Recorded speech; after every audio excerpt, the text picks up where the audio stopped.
안녕하세요. 저는 몇 년 전 폭망한 시댁에서 이혼하고 탈출한 30대 후반의 여자입니다. 저는 간호대를 졸업 후 지금까지도 간호사로 일하고 있습니다. 병원에서 3교대로 일하는 게 힘들 때도 있지만 제 적성에 잘 맞아서 평생의 업이라고 생각하고 해오고 있어요. 가끔 환자 본인이나 환자분들 가족분들이 잘 돌봐주셔서 감사하다고 덕분에 병원에 잘 있다가 건강하게 나간다고 인사를 주시면 그것만큼 보람되고 뿌듯한 일도 없죠. 그러던 어느 날 저는 동료 간호사의 소개로 한 남자를 만나게 되었습니다. 중소기업에 다니는 남잔데 성격이 너무 착하고 무던하대요. 주변에서도 성격 좋다는 얘기를 참 많이 듣는 남자라고 했습니다. 소위 나쁜 남자를 매력적이라고 생각하고 선호하는 분들도 많겠지만 저 같은 경우는 이상형이 착하고 나만을 위해주는 남자거든요. 그 남자가 성격이 너무 좋다고 칭찬을 하길래 궁금한 마음으로 가볍게 연락처를 받게 되었습니다. 서로 연락을 일주일가량 주고받다가 한번 만나기로 했어요. 그 남자는 제가 일하는 병원 쪽으로 오기로 했습니다. 저는 그날 근무를 마치고 1층으로 내려갔는데 병원 로비에서 한 남자가 꽃다발을 들고 앉아 있는 거예요. 병원이다 보니 병문안 때문에 꽃다발 들고 오는 사람이 종종 있는 편이었는데도 저는 단박에 그 사람이 내 소개팅 남이구나 알게 되었습니다. 그 사람에게 다가가서 인사했고 그 남자도 허둥지둥거리며 일어나더라고요. 좀 일찍 내려오셨네요. 네.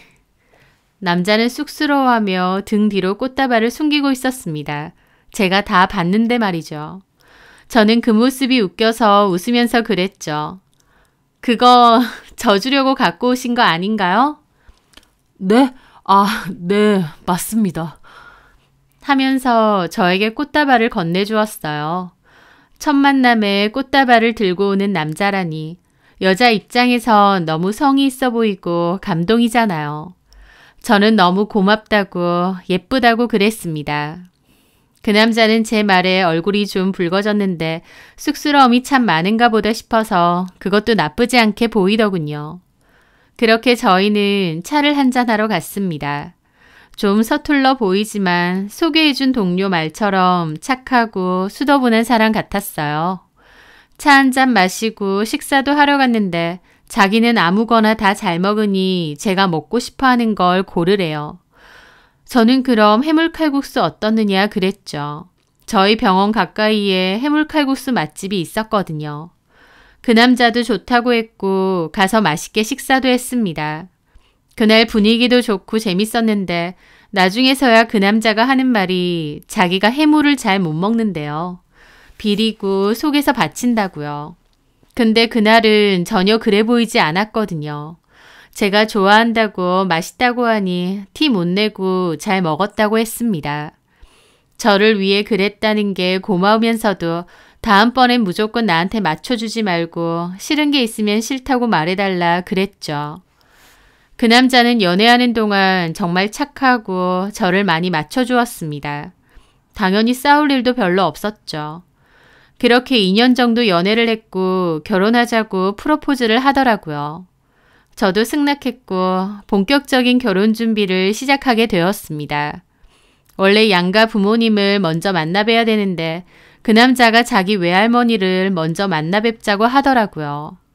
친할머니는 돌아가셨고 외할머니가 계신데 먼저 찾아뵙자고 해서 가게 되었죠.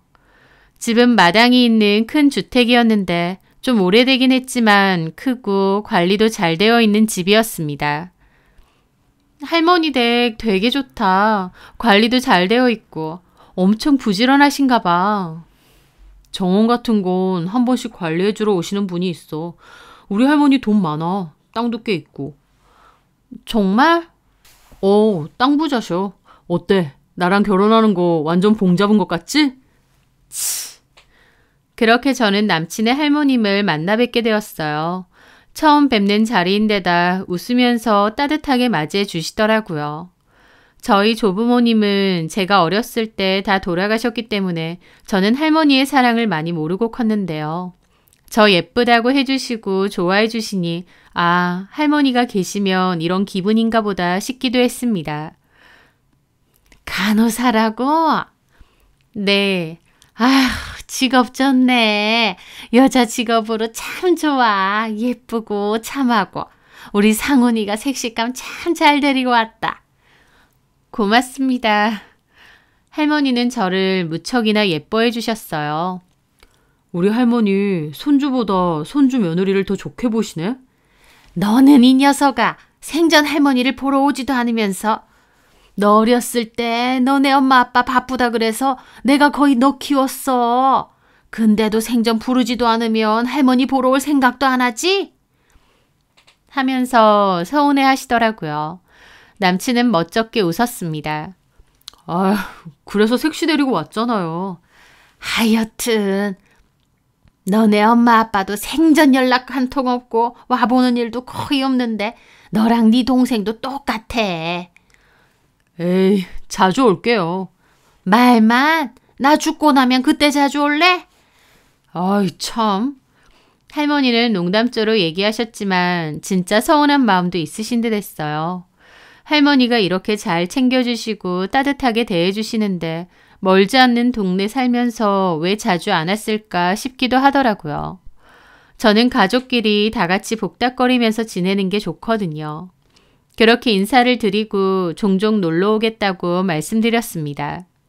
그 뒤로 양가 부모님 인사 차례로 드리고 본격적인 결혼 준비도 시작했어요. 저는 그동안 일하면서 예적금을 꼬박꼬박 열심히 들었습니다. 간이 작은 데다 위험성이 큰 투자는 싫어하는 편이라서 그냥 저금 열심히 하는 게 속 편하더라고요. 그래서 처음 일 시작했을 때부터 꽤나 열심히 돈을 모아왔었죠. 그래서 저는 결혼 자금으로 1억 정도를 모아놨었어요. 반면 남친은 따로 모아둔 돈이 그리 많지 않다고 했습니다. 돈을 모으는 것보다 쓰는 게 더 많았거든요. 연애할 때도 남친의 씀씀이를 알긴 했어요. 돈 쓰는데 거리낌이 없고 잘 써제끼더라고요. 제가 그런 게 걱정돼서 이렇게 쓰면 월급 남는 게 있느냐 물어봐도 걱정 말라고 어련히 결혼할 돈은 다 있다고만 했고요. 그런데 막상 결혼하려고 서로 모아둔 돈이 얼마인지 물어보니까 남친은 2천만 원도 안 되는 겁니다. 그걸로 어떻게 결혼을 해? 괜찮아. 자기는 친정에서 따로 도와주실 돈 없다고 했지? 우리 집은 그래. 나는 집에서 신혼집 해주기로 했어. 어머, 정말? 집을 해주신다고? 실은 우리 할머니가 사놓은 아파트가 있거든. 그거 우리가 살 수 있게 엄마가 얘기해 놓는데. 할머니께서? 정말? 우리 살게 해주신대? 그럼 할머니가 예전에 나 결혼하면 집 해준다고 하셨던 적 있어. 겉봐, 내가 걱정할 필요 없다고 했지? 남친은 믿는 구석이 있었던 겁니다. 저는 감사하면서도 이렇게 집까지 받아도 되나 싶기도 했습니다. 걱정돼서 이것저것 물어보니 남친 말로는 할머니가 할아버지 돌아가시면서 물려받으신 땅이 많다고, 그거 다 팔면 돈 꽤나 된다고 걱정 말라고 했죠. 할머니의 그 땅과 재산들 때문에 남친이나 남친 부모님도 씀씀이가 크다고 했습니다. 어쨌든 그렇게 저희의 결혼을 위해 할머니는 갖고 계시던 아파트를 남친 명의로 돌려주셨어요. 너무 감사하더라고요. 아무리 손주라고 해도 집을 그렇게 주신다는 게 쉬운 건 아니니까요. 저는 남친에게 얘기해서 할머니를 찾아뵙고 감사하다고 여러 번 인사를 드렸습니다. 할머니도 제가 마음에 들고 예뻐서 주시는 거라면서 행복하게 잘 살라고 하셨습니다. 그렇게 신혼집이 해결이 됐고 제 돈 중에 2천만 원 정도는 결혼 비용 및 혼수로 썼어요. 그리고 나머지는 예금에 다시 넣어두었죠. 외할머님 덕분에 집도 해결되고 여윳돈까지 들고 결혼 생활을 시작하는 거라서 너무 복받았다고 생각했습니다. 그렇게 결혼하고 3개월 뒤에 바로 아이도 가지게 되었어요. 저는 결혼 후에 할머님을 한 번씩 찾아뵙고 남편이 못 간다고 하면 저라도 잠깐씩 들러서 얼굴을 뵐 때가 많았습니다. 자식, 손주도 자주 안 찾아뵙는데 손부인 제가 한 번씩 들러서 안부 엽죽고 간식도 사다 드리고 하니 몹시 기특해 하시더라고요. 게다가 제가 아이까지 가졌다고 하니 더 예뻐해 주시면서 용돈도 따로 주시더라고요. 저는 그런 돈도 다 모아서 통장에 넣었습니다. 그런데 아이 출산을 한 달 정도 앞뒀을 때였어요. 시모가 저한테 전화가 왔더라고요. 너 결혼할 때 한 1억 정도 모은 거 그거 지금 예금 통장에 있다고 했지? 아, 네. 다는 아니고 그때 결혼한다고 2천만 원 정도 쓰고 8천만 원은 넣어뒀어요. 아휴, 잘됐다. 예, 그거 나 좀 빌려줘라. 많이는 아니고 한 3천만 원 정도. 네? 3천만 원이요? 무슨 일 있으세요? 일은 무슨. 내가 필요한 데가 있어서 그래. 나 그거 절대 안 떼어먹으니까 좀 빌려줘. 한 석 달 정도 뒤에 이자까지 쳐서 돌려줄게. 다짜고짜 돈을 빌려달라고 하시니 좀 황당하긴 했습니다. 저는 아무리 가까운 사이라도 돈 거래는 안 하는 게 맞다고 생각하는 사람이거든요.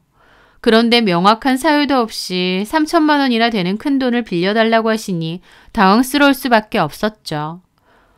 어머니, 무슨 일 때문인지 말이라도 해주시면. 안 떼먹어. 그러니까 좀 빌려줘봐. 니네도 이자도 몇 푼 안 되는 예금 통장에 넣어두는 것보다 나한테 빌려주는 게 훨씬 나을 거다. 어머님 말씀에 저는 일단 남편하고 얘기하겠다고 했습니다. 당장 빌려드린다고 안 하니 제 말에 시모가 약간 빈정이 상하신 느낌이었지만 제 입장에서도 3천만 원이나 되는 돈을 그런 식으로 어떻게 빌려드리나요? 그런데 남편에게 얘기하니 대수롭지 않게 빌려드려. 그러는 겁니다. 아니, 어디다가 필요하신 건지도 모르는데 빌려드리자고? 엄마가 필요한데 쓰시겠지. 우리 엄마가 전부터 여기저기 투자하고 잘 그러시거든. 그걸로 돈 번 적도 여러 번 있고. 엄마가 정보에 빠삭해서 그래. 그럼 그전에도 이렇게 빌려달라고 하신 적이 있단 말이야? 있지. 그건 다 갚으셨고? 그럼 당연하지. 우리 엄마 돈 깔끔한 사람이야. 빌려드려. 나중에 이자 두둑히 쳐서 돌려주실걸? 저는 솔직히 내키지 않았습니다. 이자 안 받아도 되니 저런 불분명한 돈은 안 빌려드리고 싶었어요. 차라리 필요한 데가 어딘지 정확하게 말해주시면 모르겠는데 그냥 투자할 거니까 막무가내로 빌려달라고 하시니 더더욱 그랬죠. 하지만 일단은 시어머니였고 남편도 빌려주자고 하는데 핑계대고 모른 척할 순 없었습니다. 그래서 결국 빌려드렸죠. 그렇게 석 달 정도 지났고 저는 한창 태어난 아이 키운다고 정신이 없었습니다. 그맘때 시모가 저에게 전화가 와서는 원금하고 이자하고 돌려줬다고 하시더라고요. 아, 보내셨어요? 그래, 이자까지 넉넉하게 해서 보냈다. 이자는 안 주셔도 되는데 감사합니다. 안 주셔도 되긴. 너 내가 돈 빌려달라고 했을 때 돈 떼어먹는 사람 취급할 땐 언제고? 제가 언제요, 어머니? 네 말투에서 내가 다 느꼈어. 봐라, 나는 빌린 돈 이렇게 깨끗하게 잘 갚잖니. 네. 시모가 큰 소리치며 돈을 갚으셨고 저도 돈이 들어왔으니 상관없다고 생각했습니다. 그런데 2달도 안 돼서 이번엔 5천만 원을 빌려달라고 하시는 거예요.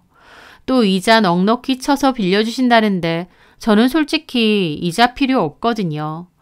시모가 자꾸 돈을 빌려달라고 하시는 것 자체가 너무 불편하고 부담스러웠죠. 게다가 시모도 돈을 빌려달라고는 하시지만 시모의 행동은 돈을 빌리는 것이 아니라 거의 자기 돈 내놓으라는 식으로 막무가내셨습니다. 저는 남편에게 얘기했죠. 어머님, 왜 자꾸 돈을 빌려달라고 하시는 거야? 뭐 하시길래? 엄마가 블록체인? 뭐 그거 사업에 요즘 관심이 많아서 그거 투자한다고 그런다던데. 나도 잘은 몰라. 잘은 모르는데 어떻게 빌려드려. 에이, 엄마가 어쨌든 알아서 갚아주잖아. 이자까지 쳐서. 이자 안 받아도 돼. 나는 불안한 게 더 싫어. 그런데 제 말에 남편도 약간 빈정상한 얼굴이더라고요. 자기야, 솔직히 이 집 우리 할머니가 나 해주셨잖아. 근데 그래서 자기도 결혼하는데 큰돈 들인 거 없고 그건 인정하지? 그 얘기를 지금 왜 해? 내가 집까지 해온 셈인데 돈을 그냥 주자는 것도 아니고 엄마 빌려드리자는 거잖아. 없는 돈 셈치고 그 정도는 빌려드릴 수 있지 않아? 있는 돈을 무슨 없는 돈 셈치자는 거야. 말이 그렇다고. 만약 우리 할머니가 집 안 줘서 이 집 우리 힘으로 구했어 봐. 당신 그 돈도 고스란히 다 썼어야 했어. 그러니까 당신이 집 해왔으니 내가 갖고 있는 돈도 군소리 말고 어머님께 빌려드려라 이거야? 엄마가 안 갚는 게 아니니까. 불확실한 데에 투자하시는 거고 여태까지 갚았다고 해서 앞으로 또 갚으실 거란 보장이 어딨어. 이것 봐. 3천만 원 빌리고 2달도 안 돼서 또 빌려달라고 하시잖아. 제 말에 남편도 눈에 띄게 서운해했습니다. 자기도 좀 그렇다. 다른 사람도 아니고 우리 엄마인데 가족끼리 그 정도도 못 해줘? 당신한테 시어머니잖아. 차라리 무슨 빚을 갚으시거나 병원비 같은 거 쓰신다고 하면 나 얼마든지 흔쾌히 빌려드려. 근데 뭔가 확실하지도 않은데 투자하겠다고 빌려달라고 하시는 건 좀 다른 얘기잖아. 위험하기도 하고. 그래서 못 빌려드리겠다고? 솔직히 좀 그래. 엄마 엄청 서운해하시겠네. 집까지 해줬는데 돈도 안 빌려준다 그러고. 남편은 입이 불퉁해서 저렇게 말하는데 저는 좀 어이없기도 했습니다. 막말로 할머님이 집 해주신 거지 시모가 해주신 것도 아니잖아요. 시부모님에게는 따로 받은 거 하나도 없거든요. 하지만 어쨌든 남편의 할머니가 해주신 것도 시댁에서 해주신 거나 다름없으니 암소리는 안 했습니다. 어쨌든 저는 이번엔 앞으로 안 빌려드리고 싶었는데 시모가 전화를 해서 뭐라고 하시더라고요. 너 상훈이한테 들어보니 나한테 돈 빌려주기 싫다고 했다며? 어머님, 그냥 싫다고 한 게 아니고요. 저번에 내가 너한테 빌린 돈 이자까지 쳐서 갚지 않았니? 그렇게 해주시긴 했죠. 너는 마인드가 큰돈 벌기는 글러먹었다.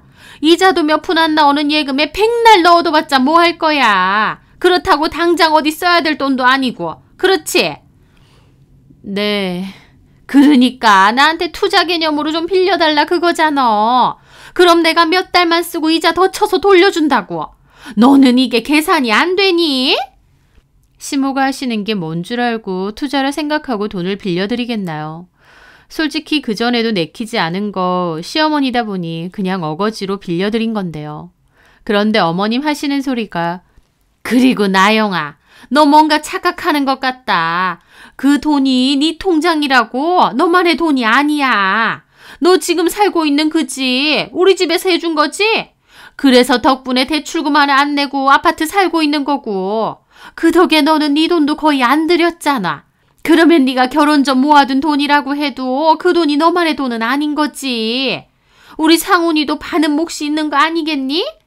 우리 상훈이는 나한테 빌려주라는데 너만 싫다고 이렇게 하면 안 되지. 하시더라고요. 신혼집은 할머님이 해주셨으니 제가 결혼 전 모은 돈도 남편과 반반 해야 된다라고 주장하시는 겁니다. 좀 황당하더라고요. 톡 까놓고 신혼집을 저랑 남편 공동명의 해주신 것도 아니라서 엄밀히 제 소유도 아닌데다 또 굳이 따지자면 어머님이 아니라 할머님이 해주신 거잖아요. 그런데도 제 돈은 너만의 돈이 아니라며 부부 공동의 돈이라며 뭐라고 하시더라고요. 하도 닥달을 하시길래 결국 저는 알겠다고 말씀드렸고 이체 한도 때문에 주말 끝나고 은행 갔다 와서 보내드린다고 했습니다. 남편에게 그날 이 얘기를 하니 남편은 역시나 빌려드리고 이자 받자는 소리만 하더군요. 그러다가 만약에 못 받게 되면 그땐 어쩔 건데. 그럼 어쩔 수 없지 뭐. 하면서 아무렇지 않게 말하는 겁니다. 뭐? 그게 말이 돼? 나 이 돈 10년 동안 일해서 힘들게 한 푼 두 푼 모은 적금이야. 이걸 어머님이 안 갚으실 수도 있는데 그게 어쩔 수 없다는 말로 퉁쳐져? 엄마가 갚는다니까 갚겠지. 그리고 만에 하나 당장 못 갚아도 걱정 마. 나중에 다 돌려주실 거니까. 왜? 할머니 유산 받을 거잖아. 그 유산에서 어련히 다 돌려주시겠지. 남편의 말이 어이없기도 하고 소름 끼치기도 하더라고요. 할머님 지금 멀쩡히 살아계신데 유산 받을 소리 하고 있어? 실은 건강 별로 안 좋으셔. 겉으로는 괜찮아 보이셔도 이리저리 아프신 곳이 많아. 원래는 요양병원에라도 가셔야 되는데 할머니가 싫다고 하셔서 그냥 집에 계시는 거야. 사실 안 좋은 곳이 꽤 많으셔. 보기엔 할머님 건강하신데. 보기랑 다르다니까. 어쨌든 할머니 돌아가시면 가지고 있는 땅이며 집이며 그 재산 결국 다 우리 엄마 아빠 거잖아. 그때 되면 어련히 다 우리 돈 돌려주시지. 그러니까 자기야, 제발 푼돈 가지고 부모님하고 이상하고 그러지 말자. 라는 겁니다. 5천만 원이 푼돈인가요? 남편의 사고방식이 진짜 황당했습니다. 게다가 할머니 재산인데 아무리 자식 손주라지만 돌아가시지도 않았는데 왜 벌써부터 왈가왈부하는지 이해가 안 되더라고요. 제가 할머니라면 자식들이 이런 생각하는 거 너무 서운할 것 같거든요. 그렇게 며칠 뒤 저는 할머님이 신경 쓰여서 아이를 데리고 할머니 댁으로 갔습니다. 할머님, 저 왔어요. 아유, 어쩐 일이야. 우리 증손주도 데리고 왔네. 하면서 반갑게 맞이해 주시더라고요. 저번에 보니까 여기 과자 좋아하시길래 좀 사와봤어요. 아유, 고맙네. 나 챙겨주는 건 우리 손부밖에 없네. 그렇게 있는데 가만 보니 식탁 위에 약이 참 많더라고요. 약을 많이 드시네요. 어디 안 좋으세요? 나이 들었으니까 여기저기 고장나고 아픈 거지. 그래도 병원에서 지내는 것보다 내 집이 낫다 싶어서. 건강관리 잘하셔야 돼요. 그럼. 우리 증손주 학교 가는 것까진 보고 가야 될 텐데. 당연하죠, 할머니. 그렇게 잠깐 얘기를 나누고 있는데 제 폰으로 시모가 전화가 왔습니다. 누구? 어머님이세요. 그리고 저는 전화를 받았죠. 예, 어머님. 시모가 전화 받자마자 돈 아직도 안 보내느냐고 그러시더라고요. 아, 조금 있다가 은행 가려고요. 시모가 빨리 보내라고 닥달하시며 전화를 끊었습니다. 할머니 표정이 안 좋으셨죠. 은행이라니. 아, 어머님한테 돈 보내드릴 게 좀 있어서. 그 말에 할머님 표정이 엄청 안 좋아지시더라고요. 너한테 돈 빌려달라고 하디? 네? 아, 네. 얘가 아직도 정신을 못 차렸나? 할머니는 화가 난 표정으로 그 즉시 시모에게 전화를 걸었습니다. 야! 너 손부한테 돈 빌려달라 그랬지? 너 진짜 왜 그래? 이번엔 또 어디다가 쓰려고? 하면서 화를 내시더라고요. 시모가 저렇게 돈을 여기저기서 빌린 게 하루 이틀이 아니구나 싶었죠. 너 그렇게 돈 빌리고 투자니 뭐니 하는 그지? 너 언제까지 그럴래? 결국 네가 그걸로 대단한 돈 번 거나 있어?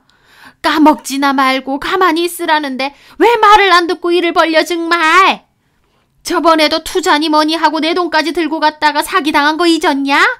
내가 다시는 쓸데없는 짓 말라고 했는데 이제 며느리 돈까지 건드리려고 해? 절대 안 된다. 너 알아서 하지. 어디 자식 돈까지 건드리려고 하고 있어? 어디 빌리기만 해봐. 할머니는 그렇게 전화를 끊고 저한테 그러셨죠. 내가 단단히 말했으니 너네 시어머니한테 절대 돈 주지 마라. 알았지? 네. 정신을 못 차려 하여튼. 내가 없이 키운 것도 아니구만. 꽁돈에만 정신 팔려가지고. 아휴. 할머니는 혀를 막 차시더라고요. 그날 집으로 갔는데 어머님한테서 전화가 왔습니다. 네, 어머님. 너 할머니 찾아가서 다 일렀니? 제가 잃은 게 아니라요. 아까 할머님 댁 찾아갔는데 어머님이 전화를 하셔서. 너 거기 왜 자꾸 찾아가? 대뜸 그러시는 겁니다. 좀 황당하더라고요. 네? 뭐 얻어먹을 게 있다고 자꾸 찾아가냐고. 얻어먹을 게 아니고 그냥 안부차 찾아간 거예요. 너 참 속 보인다. 우리 엄마한테 잘 보이면 뭐라도 더 떨어질 것 같아? 그 노인네 현금 없어. 이제 갖고 있는 거 땅하고 그 집이 전부야. 그러니까 쓸데없는 짓 그만해. 어머님, 저는 그게 아니라 할머님 혼자 계신데 적적해 보이셔서 한 번씩 저희 준우 보여드리려고 가는 거예요. 참나, 누가 가라고도 안 하는데 남편 외할머니를 그렇게 뻔질나게 보러 간다고? 그게 말이 돼? 하는데 기가 막혔습니다. 본인이 안 간다고 다른 사람까지 저렇게 매도하는 게 황당했죠. 시모는 할머니가 자기 친엄마이고 가까운 데 사는데도 별다른 일 없으면 거의 안 찾아갔어요. 그렇다 보니 저희 남편도 외할머니 재산에만 관심 있고 도움만 받으려고 하지 따로 할머님을 잘 챙기려고 하거나 뵈러 가려고도 안 하더라고요. 시모가 할머님에게 그렇게 하시니 저희 남편도 보고 배운 거겠죠. 너 근데 돈 보내라는데 왜 안 보내? 할머님이 보내지 말라고. 나영아, 네 시어머니는 나야. 내 말을 들어야지. 얘가 진짜 왜 이래? 너 할머니가 재산 좀 많아 보여서 그쪽으로 줄 서고 싶은 거야? 어머님, 그게 아니라요. 됐고, 내일 보내. 알았어? 어머님의 강압적인 태도에 저도 빈정이 상해서 그랬습니다. 못 보내겠는데요. 뭐야? 할머님도 보내지 말라고 하셨고 제가 생각해도 좀 그래서요. 얘 아주 웃기네. 그게 너만의 돈이야? 어쨌든 저는 못 빌려드리겠습니다. 저는 못 빌려드린다고 단호하게 말했습니다. 내키지도 않았고 할머님도 빌려주지 말라고 하셨으니까요. 그런데 그 뒤에 엄청 유치하게 나오시더라고요. 갑자기 집값을 보내라고 하질 않나, 매달 생활비를 보내라고 하질 않나. 그전에는 그런 말씀 없으셨는데 갑자기 이런저런 핑계로 돈을 보내라고 그러시는 겁니다. 저는 어머님의 행동이 너무 유치해서 황당했는데 정작 남편은 도리어 저한테 엄마한테 돈 빌려주면 되는데 왜 고집부리냐고 뭐라고 하더라고요. 남편 입장에선 제가 자기 엄마 말 들으면 되는데 괜히 긁어부스럼 만든다고 생각하는 거예요. 남편도 결혼 전에 마냥 착한 줄 알았는데 결혼하고 보니 마마보이 기질이 너무 강하고 자기 엄마 말이라며 무조건 따르려고 하는 겁니다. 본인 생각도 줏대도 없고요. 저는 그런 남편에게 갈수록 실망했고 어머님 일 때문에 다투는 날도 잦았어요. 적은 나이도 아니건만 너무 어머님 하는 대로 휘둘리는 게 보였거든요. 그러던 와중 한 번은 제가 진짜 기분 상하는 일이 있었습니다. 그 일로 남편에게 너무 실망해서 이혼까지 생각할 정도였죠. 그날은 주말인데 저는 병원 근무를 해야 해서 출근을 했거든요. 저희 부모님은 2시간 정도 걸리는 타 지역에서 사시는데 엄마가 마침 볼 일도 볼 겸 제가 사는 지역으로 오실 일이 있으시대요. 그러면서 저 좋아하는 간장게장이랑 반찬을 들고 오신다는 겁니다. 됐어요, 엄마. 무거운데. 이미 가고 있어. 별로 안 무거워. 그러면 너 집에 없으면 비밀번호라도 알려줄래? 내가 냉장고 안에 넣어둘게. 최서방 집에 있어요. 오늘 우리 어머님도 잠깐 들르신다고 했거든. 그래? 그러면 그냥 초인종 누르면 되겠다. 그렇게 엄마와 통화를 끊고 남편에게 엄마가 곧 갈 거라고 톡을 보냈습니다. 그리고 저는 일 때문에 너무 바빴죠. 그런데 한창 바쁘게 일하고 와보니 몰랐는데 엄마로부터 부재중 통화가 3통이나 있는 겁니다. 깜짝 놀라서 전화를 걸었죠. 엄마, 나 바빠서 못 봤어요. 무슨 일이세요? 아니, 너네 집에 사람이 없나 봐. 네? 초인종을 아무리 눌러도 조용하더라고. 네가 전화 안 받아서 최서방한테 했는데 최서방도 전화 안 받아. 정말요? 어디 갔나? 엄마 오신다고 톡 보냈는데. 그래서 그냥 돌아왔다. 엄마 너무 죄송해요. 너무 무거우셨겠다. 이럴 줄 알았으면 비밀번호 가르쳐 드릴걸. 어쩔 수 없지 뭐. 나 이제 버스 타야 된다. 그럼 끊자. 엄마가 져주려고 반찬까지 갖고 오셨는데 결국 도로 들고 가셔야 했어요. 반찬통 들고 다니셨으면 무거울 텐데 헛걸음 시킨 것 같아 너무 죄송하더라고요. 남편이 집에 있는다고 했는데 어딜 갔나 생각하며 전화를 걸었습니다. 남편은 바로 받더라고요. 자기야. 전화 받네? 우리 엄마 전화 온 거 몰랐어? 몰랐어. 집 아니야? 어디야? 집 맞는데. 우리 엄마가 초인종 눌렀는데 몰랐어? 어? 아, 잘못 들었네. 못 들었다고? 남편은 어물쩡 대답을 하더라고요. 뭔가 이상했죠. 그런데 가만 들어보니 옆에 어머님도 있으신 것 같았어요. 옆에 어머님 계셔? 그럼 어머님이랑 집에 있었다는 거지. 근데 왜 초인종 소리도 못 듣고 전화 벨 소리도 못 들었어? 아, TV 소리가 너무 컸나 보다. 그게 말이 돼? 저는 뭔가 기분이 이상하더라고요. 잠깐만, 혹시 일부러 그런 거야? 어? 아니야, 그건 아닌데. 그 순간 시모가 전화를 받더라고요.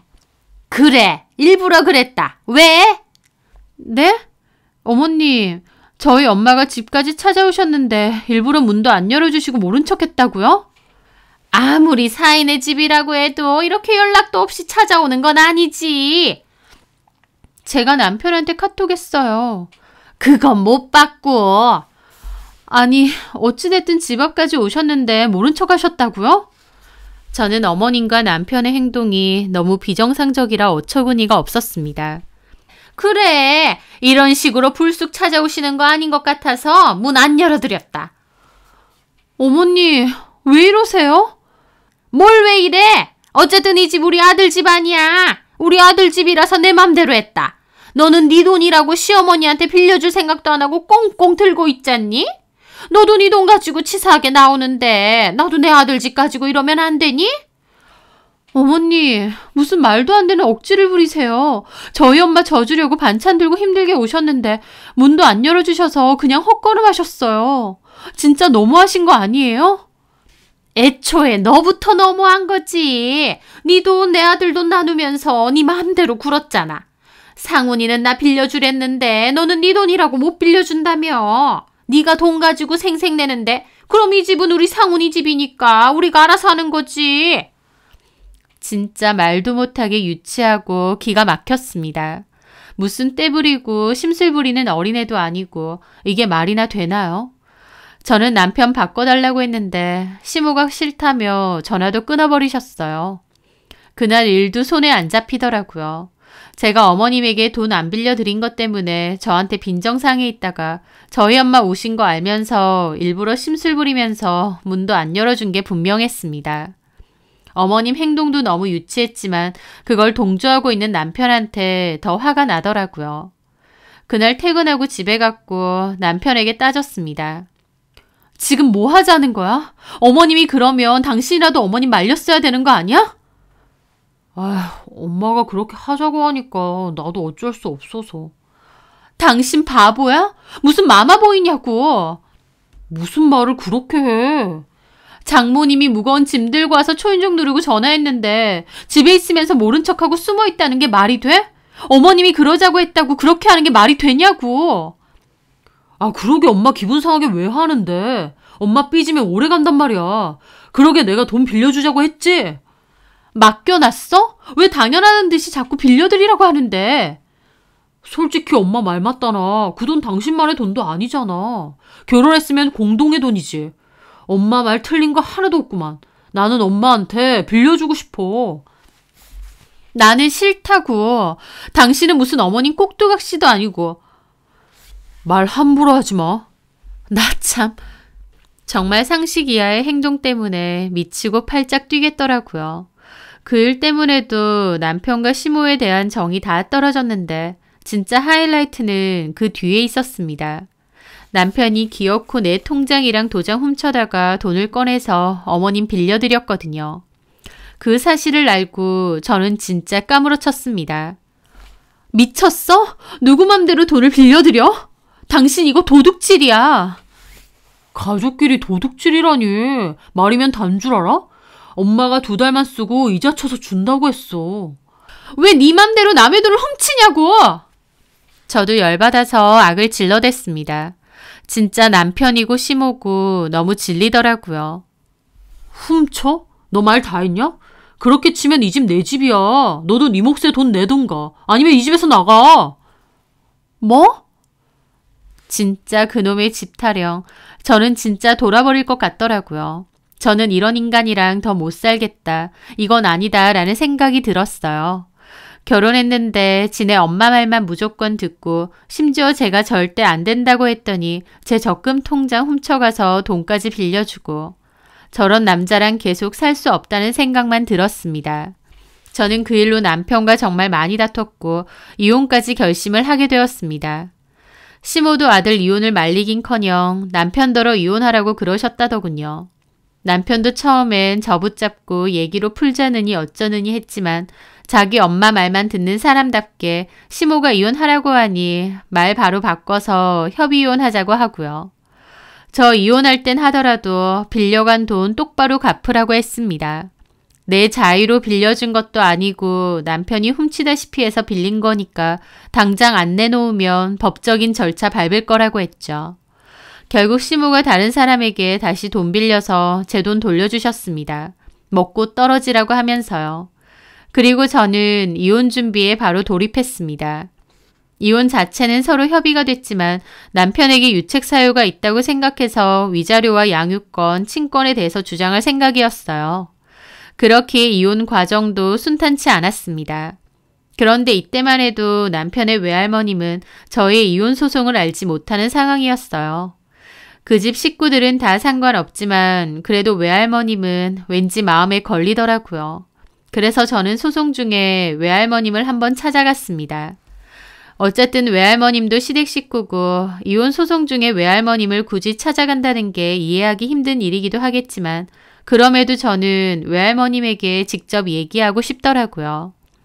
저는 외할머님을 찾아가서 이혼 얘기와 그간 있었던 얘기를 다 드렸습니다. 외할머님도 시모에게 화가 많이 나셨죠. 기어코 그놈의 돈 빌리는 버릇 때문에 손주네의 이혼까지 시키려 한다고요. 그리고 저한테 미안하다고 하셨습니다. 이혼하지 말아달라던가 자기 손주랑 다시 잘해보라던가 라는 얘기는 하지 않으셨어요. 그저 미안하다고 자식 잘못 키웠다고 그러시기만 했죠. 할머님이 제 손을 잡고 미안하다고 하셔서 저도 죄송하다고 손부로 계속 있고 싶었는데 이렇게 이혼하게 되어서 죄송하다고 그랬습니다. 마음이 참 안 좋더라고요. 그렇게 남편과 이혼 절차를 한창 밟고 있을 때였습니다. 할머님이 저를 호출하셨어요. 집에 좀 오라고 하셨죠. 저는 저희 아이가 보고 싶어서 그러신 줄 알고 아이를 데리고 할머님 댁에 갔는데요. 저 말고 다른 식구들도 와 있었습니다.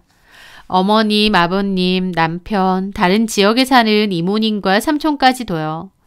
제가 오니까 시모가 네가 여기 왜 오느냐고 따지시더라고요. 할머님은 내가 불렀으니 가만 있으라고 호통치셨고요. 그렇게 할머님 앞에 앉아있는데 할머님이 그러셨습니다. 너네 할아버지가 나한테 넘겨준 이 집하고 땅들 내가 언젠가 죽게 되면 자식들이 너네한테 넘어가겠지. 그런데 내가 생각할수록 너네 하는 행동들이 참 괘씸하다. 재산에만 관심이 있고 누구 하나 내 안부 묻고 찾아와서 살뜰히 챙기는 이가 없어. 내가 자식이 없는 것도 아니고 니들도 참 너무한다. 이제 와서 보니 내가 자식들을 잘못 키워도 대단히 잘못 키운 모양이야. 할머님의 회한 섞인 말씀에도 시모가 시큰둥하셨어요.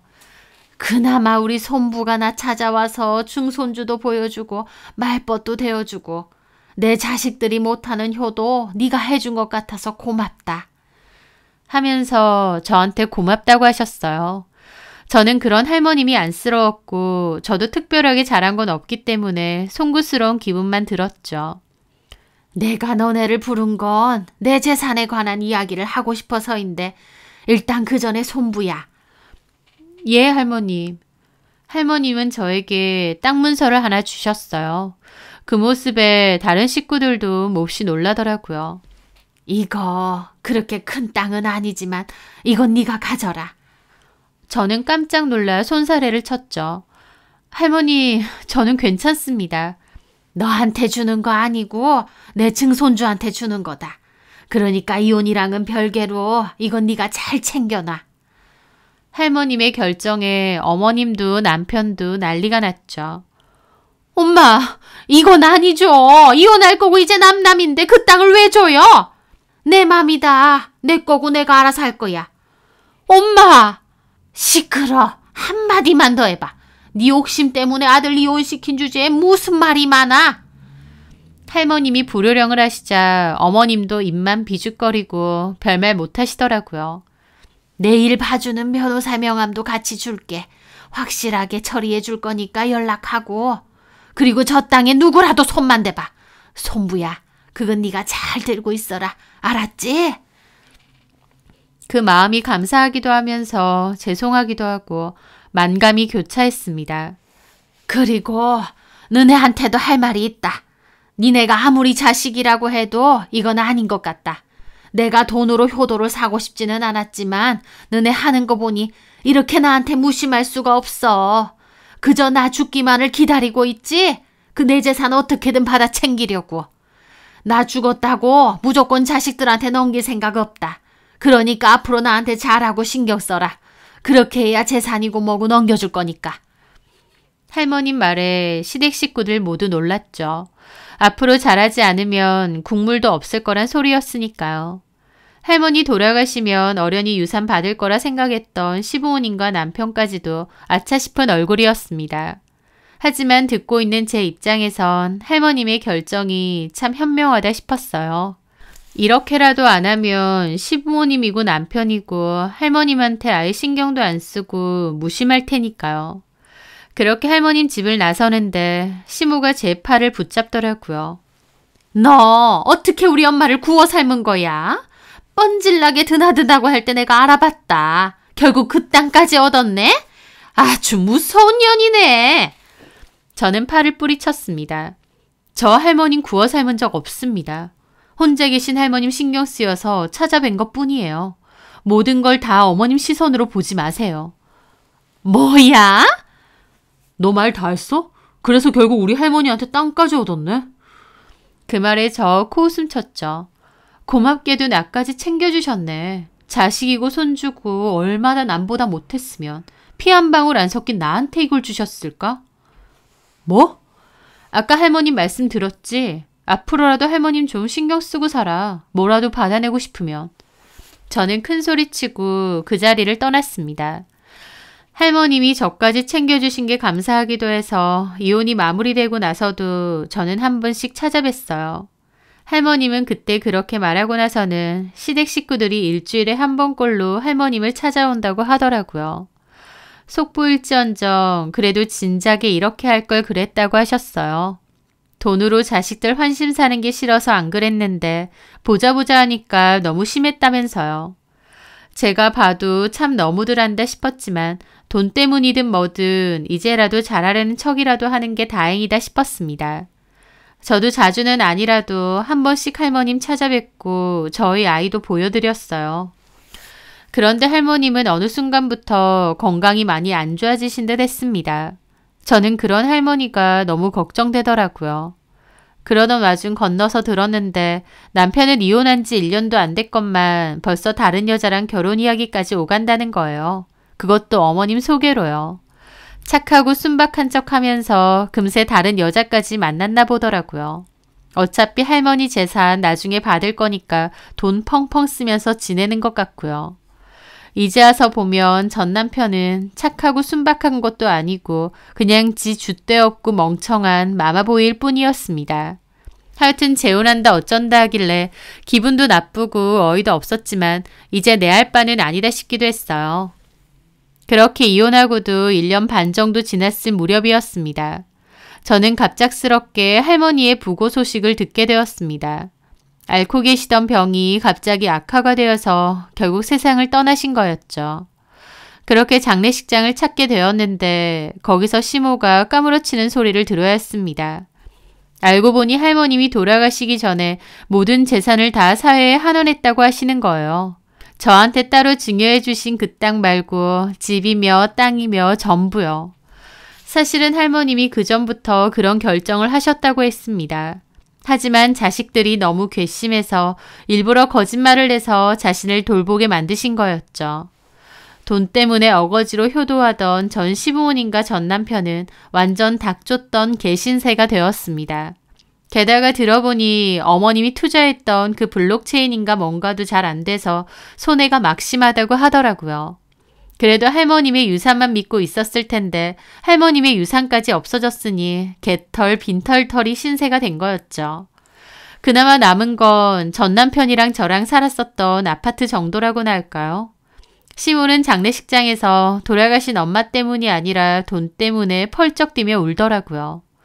참 저런 것도 자식이라고 싶어서 참 씁쓸하기도 하면서 할머님이 오죽하셨으면 그런 결정을 내리셨을까 싶기도 했습니다. 나중에 들리는 얘기에 의하면 전 남편도 재혼했는데 1년도 안 돼서 이혼했다는 말도 있더라고요. 유산도 물 건너가고 시모랑도 많이 부딪히다가 결국 이혼했다면서요. 제발 레몬 여자 마음고생 시키지 말고 앞으로라도 자기 아들은 그냥 끼고 살았으면 합니다. 자기 엄마 말만 듣고 전혀 독립할 준비가 안 되어 있는 아들인데 앞으로도 방생 좀 안 했으면 싶네요. 저는 이혼 후 혼자 아이를 키우며 잘 지내고 있습니다. 주변에선 저보고 아직 젊으니 연애라도 하라고 살라는 말을 하는 분도 있는데요. 저는 그냥 저희 아이 키우고 제일 열심히 하면서 사는 게 더 좋은 것 같아요. 이혼할 때 양육권, 친권 문제로 많이 다퉈서 스트레스를 많이 받았었는데 잘 마무리하고 이렇게 저희 아이 제가 잘 키울 수 있다는 것도 감사하거든요. 할머님이 저와 아이 생각해서 주신 땅도 감사하게 잘 들고 있으려 합니다. 제 사연 들어주셔서 감사합니다.